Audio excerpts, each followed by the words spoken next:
कृष्ण कन्हैया लाल की जय जय श्री राधे।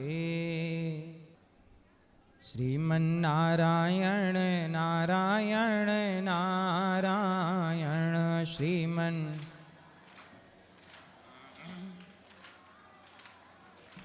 भजमन नारायण नारायण नारायण भजमन।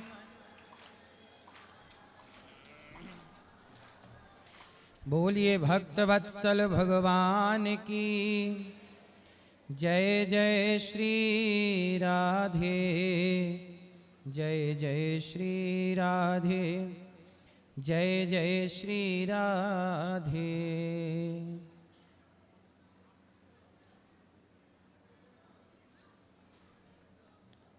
किसका सवाल है आध्यात्म जगत से जुड़ा हुआ? बैठ जाइए, खड़े ना रहिएगा। बोलो।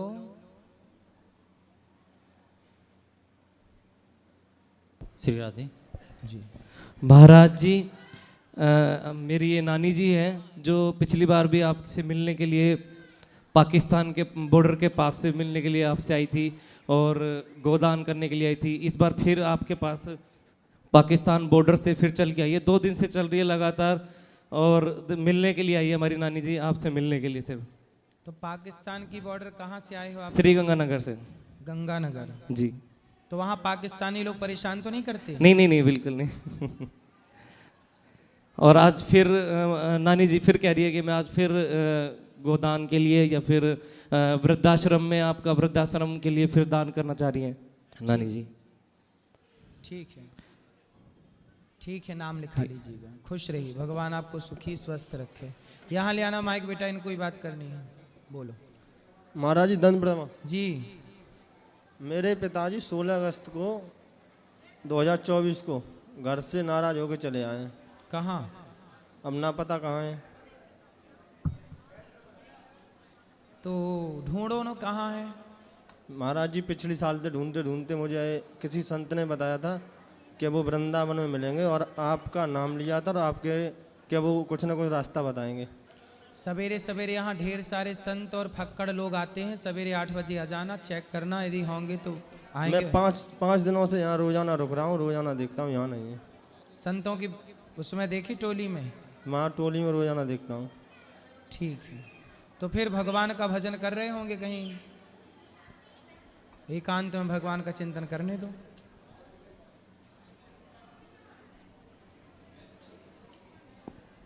गुरु जी आपके चरणों में सादर प्रणाम जी। बाकी बिहारी जी की जय। मेरे 2 प्रश्न हैं। एक तो ये है कि पाप करने से कैसे बचा जाए इस कलयुग में। पल पल पे कोई बात ऐसी हो जाती है कि पाप हो ही जाता है। और दूसरा ये है कि यहाँ आए हैं तो यहाँ तो अच्छा लग रहा है, कुछ ऐसा बता दीजिए कि हम जहाँ रहते हैं, जहाँ जाएँ वहाँ पे भी अच्छा लगे। हम उत्तर प्रदेश कानपुर से हैं। तो आप ऐसा करिए कि जहाँ रहिए अपने आसपास के वातावरण को भक्तिमय बना के रखिए। भगवान का चिंतन करते रहिए। कोई भी कार्य करने के पहले विचार करिए कि ये पाप है कि पुण्य है। अच्छे अच्छे कार्य करते रहिए, बुरे काम एक भी मत करिए। पाप से बचना आसान है। जो भगवान की शरण में है, जो भगवान का स्मरण कर रहा है, नाम जप कर रहा है, कथाएं सुन रहा है, अपने मन लगा के ईमानदारी से काम कर रहा है, वो पाप से बचा हुआ है। पाप गुरुजी हो ही जा रहा है। जैसे हम पढ़ाते हैं बच्चों को तो बच्चे आपस में लड़ लिए, फिर कहते हैं इसने मारा, हमने नहीं मारा, उसने मारा, इसने मारा, ऐसे करते हैं और फिर डांट दो तो क्या पता कौन सही है कौन गलत, तो रोने लगते हैं। ये पाप नहीं है, ये तो आपका धर्म है बच्चों को समझाना सीखिए। ये पाप है ही नहीं। डांटना, समझाना प्यार से। माँ भी तो बच्चे को थप्पड़ मारती है, कोई पाप थोड़ी है वो तो उसके भले के लिए है। जी जी। बस यहाँ जैसा वहाँ कैसे लगेगा? सत्संग वहाँ भी सुनते रहिए कथाओं। उधर नहीं है सत्संग। क्यों? उधर मेरी जॉब है, बिहार में है, गवर्नमेंट टीचर है हम, तो वहाँ पे ऐसा नहीं है। वहाँ मीट मछली लोग ज़्यादा खाते हैं, कम जगह। लोग क्या कर रहे हैं उनसे आप दूर रहिए। आप अच्छे से अपने घर का माहौल ठीक करिए। घर में वहाँ कोई नहीं रहता, मतलब रूम लेके रहते हैं रेंट पे, आपके- हम और मम्मी रहती हैं। शादी आपकी हो गई? अभी नहीं, देख रही हैं, मम्मी ढूंढ रही, कोई मिल नहीं पा रहा है। क्यों? मतलब मैचिंग का कोई सही नहीं रहा। मैचिंग काय की? हाइट की के रंग रूप की के शरीर की, क्या मैचिंग चाहिए? मतलब कोई, मतलब जैसे हम यूपी कानपुर के हैं तो यूपी वाले कह रहे हैं कि हम बिहार जाके क्यों रहेंगे तुम्हारे साथ। तो आप कहाँ से हो? हम उत्तर प्रदेश कानपुर से हैं, जॉब मेरी स्टेट गवर्नमेंट की वहाँ पे बिहार में हुई है। बिहार में? जी। तो बिहार वाले को कर लो शादी ब्याह। तो बिहार उधर वाले का सर हमको अच्छा नहीं लगता गुरुदेव जी, कुछ क्या? बहुत ज़्यादा कुछ अच्छा नहीं लगता मतलब। तो आपको यूपी का ही लड़का चाहिए? जी तो क्यों, बिहार के लोग भी तो बहुत अच्छे हैं। हाँ, कुछ अच्छे हैं। तो आप यूपी के लड़का देख लो। तो वही देख रहे, कोई मिल नहीं तो पा रहा है। आपकी सरकारी जॉब है? जी। तो किसी अच्छे ऐसे लड़के को देख लो जिसके पास कोई काम धंधा ना हो, बेचारा आपके संग रहेगा, उसका भला हो जाएगा, जी जी। है ना? आपकी सेवा भी कर लेगा वो। जब आप स्कूल जाओगी तो रोटी वोटी बना के रखेगा आपके लिए। जी जी जी, बस यही दो दिक्कत है सर कि तो आप ज़्यादा पढ़ा लिखा चाहती हैं कि अपने से कम पढ़ा लिखा? नहीं, ठीक है, मतलब समझदार हो, बस चीज़ों को समझे, इतना हो बस। अभी मिले ही नहीं आपको लड़का समझदार इतनी उम्र में? अब देख रही हैं मम्मी, हम लोग देखते हैं। कितने साल की हो आप? अभी 38+। 38? जी। 38 की हो गई आप? हाँ, अभी वही। तक विवाह क्यों नहीं किया? वही गवर्नमेंट जॉब की प्रिपरेशन करते रहे, गलती तो करी है, लेकिन अब क्या किया। अब ये है कि थोड़ा सा बेस, पापा है नहीं हमारे, तो फाइनेंशियल थोड़ा सा बेस मजबूत रहे, इसलिए सोचा पहले गवर्नमेंट जॉब की प्रिपरेशन कर लें, गवर्नमेंट जॉब लग जाए, फिर उसके बाद थोड़ा सा। अब 38 वर्ष की हो गई आप, बस 40 के पास हैं आप। जी। अब इस उम्र में शादी करोगे, कब आपके बच्चे पैदा होंगे? जब तक आपके बच्चे पैदा होंगे तब तक आप बूढ़ी हो जाओगी। जी जी। जब बच्चे आपके 10 साल के होंगे तब आप दादी अम्मा दिखोगी, मम्मा जैसी लगोगी, नहीं दादी जैसी लगोगी, जी जी। है ना? इसलिए समय से विवाह कर लेना सही है कि गलत है? सही है। अब आप अपने बच्चों के सामने, जब बच्चे जवान होंगे आपके, तब वो आपको दादी समझेंगे। जी जी। दादी की उम्र के नहीं हो जाओगी आप? जी। तो अभी तो क्या करें, अभी मतलब कुछ मार्गदर्शन कर अब दीजिए। अभी भी जल्दी कर लो ब्याह इस साल, जितने जल्दी हो जाए। अच्छा। अब यूपी बिहार ना देखो, बस कर लो। जी जी। यहाँ जैसा लगता है वहाँ वैसे कैसे लगेगा, मतलब कहाँ? जैसा यहाँ पे अच्छा लगता है वहाँ पे कैसे यहाँ के जैसा लगेगा, एकदम सेम टू सेम। भाई वृंदावन जैसा तो केवल वृंदावन है, और कहाँ थोड़ी हो सकता है। लेकिन आप सत्संग करके अपने घर के माहौल को ठीक करके बना सकते हैं। हाँ, वैसे 4 साल से जुड़े हैं हम यहाँ पे। पहले जब मेरी तबीयत बहुत ख़राब थी तो हम आए थे यहाँ पे, तो आपने कहा था अब आप यहाँ आ गई हैं, सब ठीक हो जाएगा, और उस दिन से सब धीरे धीरे ठीक होने लगा, और अब सब ठीक है। बस यही मार्गदर्शन चाहिए था कि यहाँ जैसा वहाँ कैसे लगे। बस कथाएं सुनते रहिए, सब जगह का माहौल अच्छा, जहाँ राम तहाँ अवध निवासु। जी जी। भगवान की कथाएं जहाँ हैं वहाँ सब अच्छा है। जी जी। राधे राधे गुरुजी, धन्यवाद जी। राधे राधे गुरुजी। जी। गुरुजी, ऐसा है कि मेरा इंटरकास्ट मैरिज हुआ है। मईके में जैन रिलीजन था और अभी हिंदू है, सब खुश है, लेकिन मैं कोई एक धर्म में रुचि नहीं, यानी एक कंसंट्रेट नहीं कर पा रही हूँ। मुझे वो जैन धर्म फॉलो करना चाहिए या हिंदू धर्म फॉलो करना चाहिए? जैन और हिंदू ये अलग अलग थोड़ी हैं। आपको किसने बोल दिया अलग अलग हैं? नहीं, लेकिन मुझे कहाँ पे अपना सुनो। हाँ। जैन लोग भगवान ऋषभ देव जी की पूजा करते हैं, और ऋषभ देव जी हमारे भगवान के 24 अवतारों में एक अवतार हैं। तो भगवान ऋषभ देव जी की पूजा हम भी करते हैं, आप भी करते हैं। तो हमारे यहाँ और आपके यहाँ जैनों में और सनातनियों में कोई बहुत अंतर थोड़ी है, केवल हल्की सी विचारधारा का अंतर है। बाकी जैन भी कहाँ से प्रकट हुए हैं? जैन सनातन की ही तो एक धारा है या नहीं? है। फिर सनातन से कोई अलग थोड़ी है जैन, इसलिए आप सनातनी ही हैं। जैन सारे, अधिकांश जैन राम जी की पूजा करते हैं, कृष्ण जी की पूजा करते हैं, वो कोई भेद थोड़ी समझते हैं। नहीं, एक ऐसे मैंने जैसे पढ़े लिखे हैं तो बहुत तर्क आते हैं, तो ऐसे मुझे ऐसे लगता है कि अभी मैं इंडिया में रह रही हूँ, तो मुझे भारत के नियम सब फॉलो करने हैं। अगर यही मैं समझो अमेरिका गई तो वहाँ के नियम मुझे फॉलो करने हैं। तो ऐसा मुझे लगता है कि जैसे मैं जैन में थी और अभी मैं मैरिज करके हिंदू में आई, तो मैं समझ नहीं पा रही हूँ कि मुझे कौन सी जगह पे, यानी जैन के तीर्थों में जाना चाहिए या हिंदू तीर्थों में जाना चाहिए कि जिसका मुझे फल मिले। भाई जैन तीर्थ में भी जाइए तो भी कोई बुराई नहीं, और वृंदावन अयोध्या हरिद्वार आइए तो भी कोई दिक्कत नहीं है। पुण्य सब जगह पे हाँ, फल उसका मिलना ही है। आपको तो डबल फायदा है ना, वहाँ का पुण्य भी मिला, यहाँ का पुण्य भी मिला, है ना। इसलिए आप बस मन भगवान में लगाइए। देखो सच्चाई ये है कि भगवान तक पहुँचने के रास्ते सबके अलग अलग हैं, लेकिन है सब एक ही। ईश्वर एक है, इसलिए उस एक ईश्वर की आराधना करते रहिए। भगवान श्रीमन नारायण का नाम लीजिए, क्योंकि नारायण के ही अवतार भगवान ऋषभदेव जी हैं। तो मूल में भगवान नारायण है, तो श्रीमन नारायण कहिए। वैसे बोला जाता है कि जो श्री कृष्ण भगवान है, ऐसे जैन में कि जो 24 तीर्थंकर होते हैं, तो अगले जो 24 तीर्थंकर होंगे उसमें जो कृष्ण महाराज हैं वो भी एक तीर्थंकर के रूप में आने वाले हैं, ऐसा सुना है हमारे गुरुदेव से। ऐसे ठीक है, ठीक हाँ, है। ऐसे संतों ने कहा होगा हमारे भगवान। देखो कृष्ण, कभी कृष्ण को देखो सब मानते हैं, आप भी मानिए, हम भी माने, जैन भी माने, बौद्ध भी माने, सब माने। भगवान तो सबके हैं। भगवान ये थोड़ी कहते कि नहीं जी, भगवान ने तो हाथी की भी पुकार सुनी। जब हाथी गजेंद्र का पांव मगर ने पकड़ा, भगवान ने पुकार उनकी भी सुनी। तो सबके भगवान हैं। तो आपके परंपरा में जो गुरुजन कहते हैं सही कहते हैं। शुक्रिया महाराज जी। राधे राधे जी। महाराज जी, अगर आवेश में आके कभी किसी को कोई अपशब्द बोल दिया जाए तो इसका प्रायश्चित क्या है? क्या बोला आपने? महाराज जी, कोई मतलब अपशब्द गाली या किसको कुछ, बोला? जैसे दोस्त हो या कोई रिलेशन का हो, कुछ भी। चलो बोल दिया है ना, पर आपको एहसास उसका है ना? महाराज जी, उसकी बार बार जब सोचो बार नहीं, बार आपने स्वीकार कर लिया ना कि आपने गलती की है। जी जी। जो व्यक्ति अपनी गलती स्वीकार कर लेता है और सुधार कर लेता है, वो व्यक्ति उस पाप से मुक्त हो जाता है। महाराज जी, एक सवाल। महाराज जी, अगर किसी का भरोसा किसी इंसान ने बार बार तोड़ा हो और फिर भी वो आखिरी बार एक मौका मांग रहा हो, तो क्या उसे देना चाहिए? आपका विवाह हो गया? जी अभी नहीं। तो ये किसके लिए पूछ रहे हो? तोड़ा किसने आपका दिल तोड़ा? होने वाला है, होने वाला है। विवाह? जी जी। तो दिल किसने तोड़ा?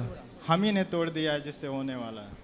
आपने अभी ब्याह हुआ नहीं जी जी नहीं। और दिल विल सब तोड़ के कर दिए खंडहर? नहीं महाराज जी, होने वाला है सब, मतलब तय हो गया हर एक चीज। तो काहे दिल तोड़ दिए होने वाली पत्नी का? वैसा कोई महाराज जी नहीं, बस संगत में आके कोई गलत काम, मतलब दोस्तों के साथ या कुछ और, ऐसा कोई गलत काम नहीं महाराज जी हमने किया है। नहीं, आपने गलत काम नहीं किया, तो होने वाली पत्नी का दिल क्यों तोड़ दिया? महाराज जी, जैसे दोस्तों के साथ घूमना हो या कुछ हो, मना करते हैं, या किसी कहीं जाना आना तो हो। आपके होने वाली पत्नी बोलती है दोस्तों के साथ ना घूमो, मतलब गलत संगत ना किया करो। तो सही तो कहती है। जी वही। वो तो आपके भले के लिए कह रही है। हर स्त्री कहती है अपने पति को ये बात। जी जी जी। आपकी बहुत अच्छी है आपकी होने वाली पत्नी, पहले से ख्याल रखने लग गई। तो महाराज जी, क्या फिर एक मौका देना चाहिए इंसान को दोबारा विश्वास करने के लिए? तो वो आपको दे रही है मौका कि नहीं? उनसे हमने कहा तो उन्होंने कहा था महाराज जी से एक बार ही पूछ लेना, वो आपका भजन बहुत सुनती हैं। अब फिर ना दिल तोड़ना। कितनी बार तोड़ दिया दिल? महाराज जी, कितनी बार गिने तो नहीं है, लेकिन फिर भी 2 बार 4 बार 6 बार ऐसे- 10 बार? ऐसे ही कि महाराज। 10 बार? नहीं, 2-4 बार महाराज। 2 4 6 बार? 2-4 बार। 4 बार? जी 4 बार दिल तोड़ दिए हो? जी। तो दिल के कितने टुकड़े हुए होंगे 4 बार अब में? पता नहीं महाराज जी। महाराज जी, उन्हीं के मार्गदर्शन में हमने भी फिर अब आपकी दिल कथा। कैसे जोड़ोगे? फेविक्विक से जोड़ोगे? काय से जोड़ोगे? नहीं, जोड़ना तो नहीं महाराज, मतलब विश्वास पात्र फिर से विश्वास दिलाने लायक बन सकें, ये हम आपसे पूछना चाहते थे। शराब पीते हो? जी नहीं, कुछ नहीं महाराज जी, कुछ नहीं। हम तैयारी करते हैं एसएससी की, सीजीएल की। और कुछ काम करते हो? जी नहीं, अभी पढ़ाई करते हैं। कौन सी, क्या पढ़ रहे हो? सीजीएल की, एसएससी सीजीएल। ठीक है। तो आप सिगरेट वगैरह भी पी लेते जी हो? कुछ नहीं, कुछ नहीं। और माँ बाप की सेवा है? जी हाँ, जी हाँ। क्या करते हैं आपके पिताजी? पिताजी हमारे किसान हैं, गांव में रहते हैं, आजमगढ़ से हैं हम, यूपी। जी। तो माँ बाप की सेवा करते हो? जी हाँ। कोई लड़की वड़की के चक्कर में तो नहीं हो? जी नहीं नहीं। सही? सही गुरु। खाओ माँ कसम। माँ कसम गुरु जी, कोई ऐसी बात नहीं। फिर ठीक है, अब धोखा ना देना उसको। जी जी जी। ठीक है। जी, ठीक राधे है। राधे गुरु जी। माफ वो कर देगी आपको बेचारी।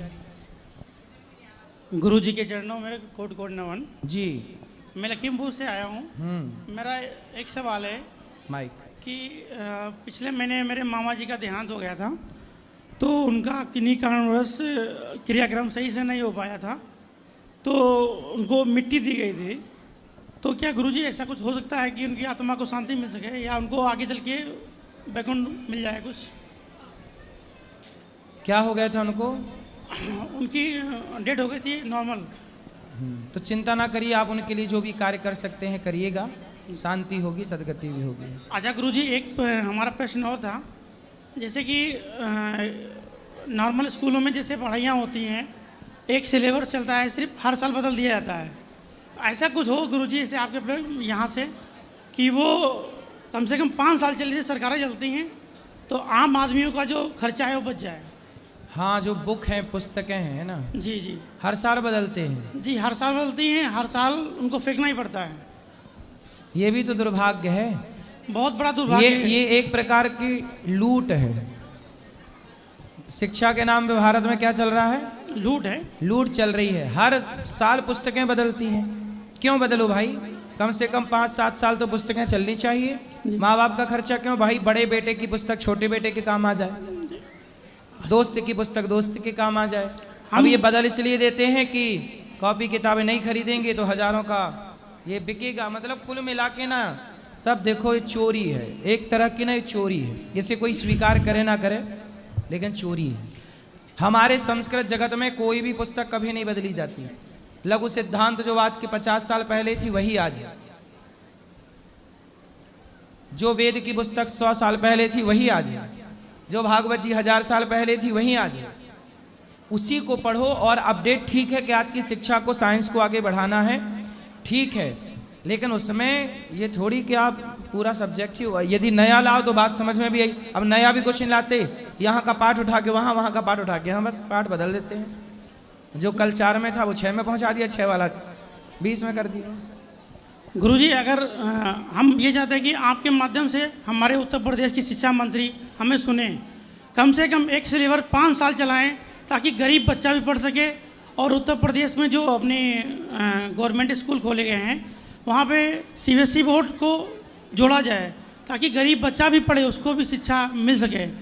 गरीब बच्चा नहीं पढ़ पा रहा गुरुजी। सरकारें खुद नहीं चाहती कि भारत शिक्षित हो। यदि सरकार चाह लें कि भारत शिक्षित हो तो मुख्यमंत्री का बेटा और रिक्शे वाले का बेटा एक स्कूल में पढ़ने लग जाए। क्यों नहीं पढ़ रहा है? जी गुरुजी। शिक्षा में समानता क्यों नहीं आ रही है? आज प्राइवेट स्कूलों के नाम पर लूट मची है। क्या ये नेता और क्या ये सरकारों की नज़रों में नहीं है? 20-20 लाख रुपया फीस, लाख रुपया फीस। क्या पढ़ा रहे हो भाई? क्या पढ़ा रहे हो? शिक्षा के नाम पे इतनी लुटाई है, लेकिन यहाँ पे सब आंख बंद करके बैठे हैं, किसी को कोई नहीं बिगड़। इसलिए हमारे देश में चप्पल तक चोरी हो जाती है, सोने की चैन गले से लोग चुरा के ले जाते हैं, मोबाइल चोरी। क्यों? समाज शिक्षित ही नहीं है। सरकारी स्कूलों में पढ़ने जा कौन रहा है? प्राइवेट स्कूलों की हालत ऐसी है कि प्राइवेट स्कूलों में जाओ तो यदि आपके पास 25-50 हज़ार रुपया महीना नहीं है तो आप कैसे? जी गुरुजी। इसलिए सामान्य व्यक्ति सरकारी स्कूलों के भरोसे कितना पढ़ेगा? सरकारी स्कूलों की शिक्षा आप जाके देख लीजिए कितनी बेहतर है। जबकि सरकारी स्कूलों में टीचर पा रहा है 70,000 और प्राइवेट स्कूल में टीचर पा रहा है 10,000। तो 10,000 जहाँ मिल रहा है वहाँ लोग अपने बच्चे को पढ़ा रहे हैं, और जहाँ 70,000 मिल रहा है वहाँ अपने बच्चे को नहीं पढ़ा रहे हैं। ये सरकार क्या देख नहीं रही है कि सरकार की आंखें नहीं है कि सरकार जान नहीं रही है? शिक्षा के नाम पे भारत बहुत बड़ा इस चक्रव्यूह में पता नहीं कब निकलेगा, कब कौन सुधारेगा शिक्षा को।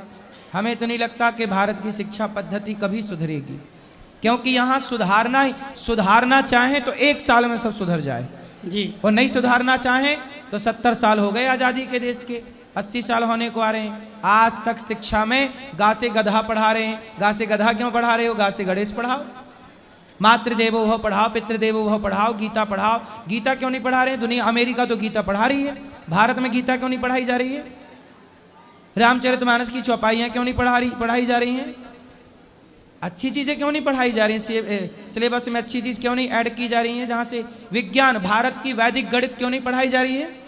जिसको पढ़ के आर्यभट्ट ने दुनिया को जीरो दी और